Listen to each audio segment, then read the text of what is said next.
വടകര തെരഞ്ഞെടുപ്പ് കഴിഞ്ഞ മാസം ഒന്നാകുമ്പോഴും വടകരയിലെ അലയൊലികൾ മാറുന്നില്ല എന്നുള്ളതാണ് ഏറ്റവും ഒടുവിൽ പുറത്തു വരുന്ന പ്രതികരണം.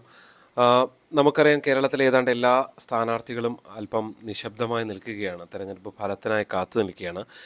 അതിനിടയിലും വടകരയിലെ ഇടത് സ്ഥാനാർത്ഥി കെ ശൈലജ തനിക്ക് തെരഞ്ഞെടുപ്പിൽ ഉണ്ടായ അധിക്ഷേപത്തെക്കുറിച്ച് വീണ്ടും തുറന്നു പറഞ്ഞ് രംഗത്തെത്തുന്ന കാഴ്ചയാണ് കാണുന്നത്. വടകരയിൽ തെരഞ്ഞെടുപ്പ് പ്രചാരണത്തിനിടെ നേരിടേണ്ടി വന്നത് വലിയ രീതിയിലുള്ള അധിക്ഷേപമാണ് എന്നാണ് LDF സ്ഥാനാർത്ഥി കെ ശൈലജ പറയുന്നത്. പലതവണ അവഗണിച്ചു വിട്ടതാണ്, പക്ഷേ അധിക്ഷേപം പിന്നെയും തുടർന്നു. കാന്തപുരം മുസ്ലിയാരുടെ പേരിലടക്കം വ്യാജ സന്ദേശങ്ങൾ പ്രചരിപ്പിച്ചത് പൊതുപ്രവർത്തകർക്ക് ചേർന്ന ഒരു പരിപാടിയല്ല എന്നും കെ ശൈലജ വിമർശിക്കുകയാണ്. എല്ലാ കാര്യങ്ങളും ജനത്തിന് അറിയാമെന്നും അവർ പ്രതികരിക്കട്ടെ എന്നും ശൈലജ ടീച്ചർ വ്യക്തമാക്കിയാണ്. അധിക്ഷേപങ്ങളോട് ആദ്യഘട്ടത്തിൽ അതിനെ കണ്ടില്ലെന്ന് നടിച്ചാണ് മുന്നോട്ട് പോയത്. എന്നാൽ അതുകൊണ്ടൊന്നും നിർത്താതെ വന്നപ്പോഴാണ് താനൊരു പ്രതികരണവുമായി രംഗത്ത് ആദ്യഘട്ടത്തിൽ എത്തിയത്. കാന്തപുരം അബൂക്കർ മുസ്ലിയാർ ബോംബമ്മ എന്ന് വിശേഷിച്ചത് അടക്കമുള്ള വ്യാജ സന്ദേശങ്ങൾ വ്യാപകമായി പ്രചരിപ്പിക്കപ്പെട്ടു. അദ്ദേഹം അത്തരത്തിലൊരു പരാമർശം നടത്തില്ല എന്നുറപ്പുണ്ടായിരുന്നു. എങ്കിൽ തന്നെയും നേരിട്ട് വിളിച്ച് അന്വേഷിച്ചപ്പോൾ ഇത് കെട്ടിച്ചമച്ച സന്ദേശമാണെന്ന മറുപടിയാണ് ലഭിച്ചതെന്നും കെ ശൈലജ പറയുകയാണ്. ജനം എല്ലാം തിരിച്ചറിഞ്ഞിട്ടുണ്ട്. വടകരയിലെ UDF സ്ഥാനാർത്ഥിയായാലും മറ്റേത് മണ്ഡലങ്ങളിലെ UDF സ്ഥാനാർത്ഥിയായാലും ചെയ്തത് തെറ്റാണെങ്കിൽ അത് തുറന്നു പറയുമെന്നും കെ ശൈലജ പറഞ്ഞു. വടകരയിൽ BJPയുമായി ധാരണയ്ക്ക് UDF ശ്രമം നടത്തിയിട്ടുണ്ട്. എത്രമാത്രം ഫലവത്തായി എന്ന് ഈ ഘട്ടത്തിൽ പറയാൻ കഴിയില്ല. വടകരയിലടക്കം 12 സീറ്റുകളിൽ LDF വിജയിക്കുമെന്നും ശൈലജ ആത്മവിശ്വാസം പറയുകയാണ്.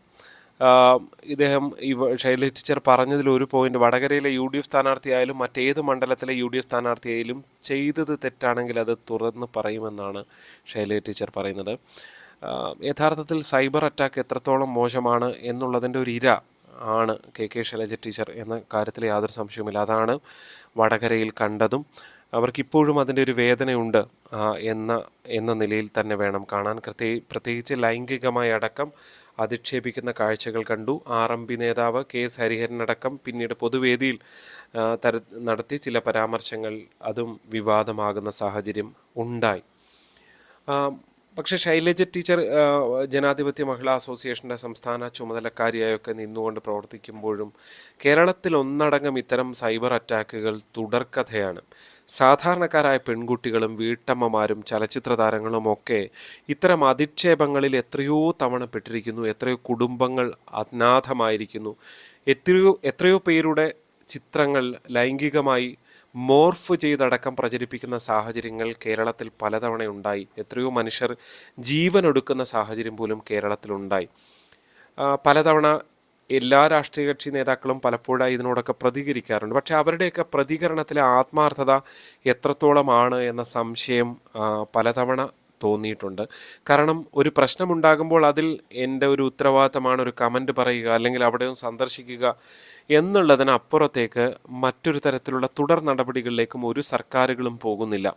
ഈ സൈബർ അറ്റാക്കിൽ ഇരയാക്കപ്പെടുന്നവരും അക്രമികളാകുന്നവരും അവരിൽ എല്ലാ രാഷ്ട്രീയ പാർട്ടികളും അവരുടെ അണികളുമുണ്ട് എന്നുള്ള യാഥാർത്ഥ്യവും അവിടെ നിൽക്കുന്നു എന്ന് തന്നെ എടുത്തു പറയേണ്ടി വരും. പ്രത്യേകിച്ച് നമുക്കറിയാം, കഴിഞ്ഞ ലോക്സഭാ തെരഞ്ഞെടുപ്പ് കാലത്തേക്ക് പോകുമ്പോൾ വിജയരാഘവൻ, ഇപ്പോഴത്തെ പാലക്കാട്ടെ സ്ഥാനാർത്ഥി വിജയരാഘവൻ, രമ്യ ഹരിദാസ് MP PK കുഞ്ഞാലിക്കുട്ടിയുമായി ചേർത്തുകൊണ്ട് പറഞ്ഞപ്പോൾ, അതായത് അതൊരു പരസ്യ പ്രതികരണമായിരുന്നു, അതിനെതിരെ എത്ര പേരാണ് നടപടിയെടുത്തത്? ഇത്രയും CPM, ഈ പുരോഗമന രാഷ്ട്രീയ പ്രസ്ഥാനം എന്നൊക്കെ പറയുമ്പോൾ, പുരോഗമനം ഒരു തരത്തിലും തൊട്ട് തീണ്ടിയിട്ടില്ലാത്ത ഒരു നേതാവിനെ പോലെ നിന്ന് പ്രസംഗിച്ച വിജയരാഘവനെ എന്തെങ്കിലും തരത്തിലുള്ള ഒരു നടപടിക്ക് വിധേയനാക്കിയിട്ടുണ്ടോ? ഒരു പത്രക്കുറിപ്പോ പ്രസ്താവനയോ ഇറക്കുക എന്നുള്ളതല്ലല്ലോ വേണ്ടത്. ഇത്തരം നേതാക്കളല്ല പുരോഗമന പ്രസ്ഥാനത്തിൻ്റെ തലപ്പത്തേക്ക് എത്തേണ്ടത് എന്ന് ഏതെങ്കിലും ഘട്ടത്തിൽ ചിന്തിക്കാൻ ആ പാർട്ടിക്കോ സംവിധാനങ്ങൾക്കോ സാധിക്കുന്നുണ്ടോ എന്നതാണ് ചോദ്യം. അതായത് വിജയരാഘവൻ മാത്രമല്ല, അങ്ങനെ ഓരോരോ തരത്തിലുള്ള നേതാക്കളും ഇത്തരത്തിൽ പല ഘട്ടങ്ങളിലായി അവരുടെ ഉള്ളിലുള്ള സ്വഭാവം വിളിച്ചു പറയുന്ന കാഴ്ച നമ്മൾ പല ഘട്ടത്തിൽ കണ്ടിട്ടുള്ളതാണ്.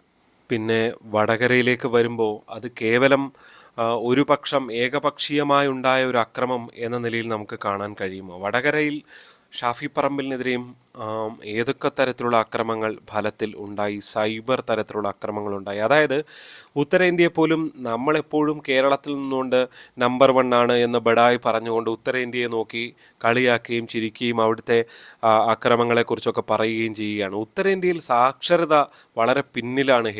ഏറ്റവും പിന്നിൽ നിൽക്കുന്ന ഒരു സംസ്ഥാനമാണ് ഉത്തരേന്ത്യയിലെ പല സംസ്ഥാനങ്ങളും. അവിടെ അത് കേരളവുമായി താരതമ്യം ചെയ്തുകൊണ്ട് ഇവിടെയെല്ലാം ശരിയാണ് എന്ന തരത്തിൽ എന്തെങ്കിലും അഭിപ്രായങ്ങൾ, വാചകങ്ങൾ അല്ലെങ്കിൽ ഏതോ ഒരു തലത്തിൽ നിന്നുകൊണ്ട് നമ്മൾ സംസാരിച്ചിട്ട് വല്ല കാര്യമുണ്ട്? കേരളത്തിൻ്റെ അവസ്ഥ എന്താണ്? കേരളത്തിൽ എത്രത്തോളം ജാതി മത തർക്കങ്ങളുണ്ട്, ഉള്ളിൽ എത്രത്തോളം ജാതീയമായ പ്രശ്നങ്ങളുണ്ട് എന്ന് നമ്മൾ കണ്ട കണ്ട കാഴ്ചയാണ് വടകര തെരഞ്ഞെടുപ്പിൽ ഉണ്ടായത്. ജാതീയമായും മതപരമായും ഒക്കെയുള്ള അക്രമങ്ങൾ സോഷ്യൽ മീഡിയയിൽ ഇതേ പാർട്ടികളുടെ അണികൾ തന്നെ നടത്തുന്ന കാഴ്ചയാണ് കണ്ടത്. പൊതുവെ ഇത്തരം സംഭവങ്ങൾ ആരെന്ത് ചെയ്താലും അവരെ സംഘി എന്ന് മാത്രം അധിക്ഷേപിക്കുന്നത്, ജാതിയോ മതമോ ഒക്കെ പറഞ്ഞു കഴിഞ്ഞാൽ അവരെല്ലാം സംഘികളാണ്. അത് ഏത് മതക്കാരനാണെങ്കിലും അത് സംഖ്യയാണ് എന്ന തരത്തിലാണ് അത് അവതരിപ്പിക്കപ്പെടുന്നത്. അതിൻ്റെ ഏറ്റവും ഒടുവിലെ ഉദാഹരണമാണ് മമ്മൂട്ടിക്കെതിരെ നടത്തിയ വെളിപ്പെടുത്തൽ. അത് നടത്തിയ സിനിമാ ഡയറക്ടറുടെ ഭർത്താവ് വെളിപ്പെടുത്തൽ നടത്തി. അദ്ദേഹം മുസ്ലിം സമുദായത്തിൽപ്പെട്ട ആളാണെങ്കിൽ പോലും അത് ഫലത്തിൽ സംഘപരിവാർ അണികൾ അത് ആഘോഷമാക്കുകയും ചെയ്തു എന്നുള്ള വസ്തുത അവിടെ നിൽക്കുകയാണ്. പക്ഷേ ആ ഒരു ആരോപണം ഉന്നയിക്കുകയൊക്കെ ചെയ്തത് മറ്റൊരു അതേ സമുദായത്തിൽപ്പെട്ട ആളാണ് എന്നിരിക്കെ നമ്മളെപ്പോഴും എന്താ പറയുക, ഇരുട്ടുകൊണ്ട് ഓട്ടയടയ്ക്കുകയാണ് എന്നുള്ളതാണ് പൊതുവെ കണ്ടുവരുന്നത്. നമ്മൾ എന്തുകൊണ്ടാണ് സ്വയം വിമർശനം നടത്താത്തത്? ഈ നാട്ടിൽ സ്ത്രീകൾക്ക് മാത്രമല്ല പുരുഷന്മാർക്കെതിരെ അടക്കം സ്ത്രീകളാണ് ഏറ്റവും വലിയ ഇരകൾ, അതിൽ യാതൊരു സംശയവുമില്ല. അങ്ങനെ വലിയ അതിക്രമങ്ങൾ നടക്കുമ്പോൾ നമുക്ക് എവിടെയാണ് നമ്മുടെ നിയമ സംവിധാനം? എവിടെയാണ്? ഇതാ കെ ശൈലജ ടീച്ചർ അവർ അന്ന് UDF സ്ഥാനാർത്ഥി ഷാഫി പറമ്പിലിൻ്റെ അറിവോടുകൂടി എന്ന് പറയുമ്പോൾ ഇതാ കേരളമാണ്. കേരളത്തിൽ ആരാണ് ഭരിക്കുന്നത്? പിണറായി സർക്കാരാണ് ഭരിക്കുന്നത്. എന്നിട്ട് താഴെയുള്ള ചില അണികളെ, ആരൊക്കെയോ കമൻ്റ് ചില അണികളെ പൊക്കി എന്നുള്ളതിനപ്പുറത്തേക്ക് കെ ശൈലജ ടീച്ചർ ഉന്നയിച്ച അശ്ലീല വീഡിയോ വിവാദമടക്കം എവിടെ പോയി? ശൈലജ ടീച്ചർ തന്നെ ഒരു സമയത്ത് അതിൽ നിന്ന് പിൻവാങ്ങുന്ന കാഴ്ചയും കണ്ടതാണ്. ഫലത്തിൽ യഥാർത്ഥത്തിൽ നടക്കേണ്ടത് ഇങ്ങനെ സെലക്റ്റീവായിട്ടുള്ള പ്രതികരണങ്ങളല്ല. ഇപ്പോൾ ഇടതുപക്ഷത്തെ ഏതെങ്കിലും ഒരു നേതാവിനെ അല്ലെങ്കിൽ ആർക്കെങ്കിലും എതിരെ ഒരു അതിക്രമം ഉണ്ടായാൽ അത് ഇടതുപക്ഷം അണികൾ മാത്രം പ്രതികരിക്കുന്നു. ഇതിനെതിരെ നിയമപരമായ നടപടികളാണ് ഉണ്ടാകേണ്ടത്. പിടിച്ചകത്തിടുന്ന നിലയിലേക്ക് കാര്യങ്ങൾ എത്തണം. അതൊന്നും നടക്കാതെ വരുന്നതോടെ നമ്മുടെ ഭരണ സംവിധാനത്തിൻ്റെ കാര്യക്ഷമത ഇല്ലായ്മയാണ് ഇതെല്ലാം ചൂണ്ടിക്കാണിക്കുന്നത് എന്നതാണ് വടകര സംഭവം. തീർച്ചയായും ശൈലജ ടീച്ചറിനെതിരെ നടന്ന അതിക്രമങ്ങൾ അത് ഒരു തരത്തിലും വെച്ച് ഉറപ്പിക്കാൻ പാടില്ല. അതിനെതിരെ നടപടികൾ, കൂടുതൽ ശക്തമായ നടപടികൾ ഇനിയും ഉണ്ടാകേണ്ടതാണ്. ശൈലജ ടീച്ചർ ഇപ്പോൾ അത് ആവശ്യപ്പെട്ടില്ലെങ്കിൽ പോലും. അപ്പോൾ തൽക്കാലം ഈ വീഡിയോ ഇവിടെ പൂർത്തിയാകുകയാണ്. നിങ്ങളുടെ അഭിപ്രായം എന്താണ് ഈ വിഷയത്തിൽ? കമൻറ്റുകളായി രേഖപ്പെടുത്തുക. ചാനൽ സബ്സ്ക്രൈബ് ചെയ്യാത്തവർ സബ്സ്ക്രൈബ് ചെയ്യണം. വീഡിയോ മറ്റു സുഹൃത്തുക്കൾക്ക് അയച്ചു കൊടുക്കാനും താല്പര്യപ്പെടുകയാണ്. മറ്റൊരു വീഡിയോയുമായി ഉടൻ കാണാം. നന്ദി.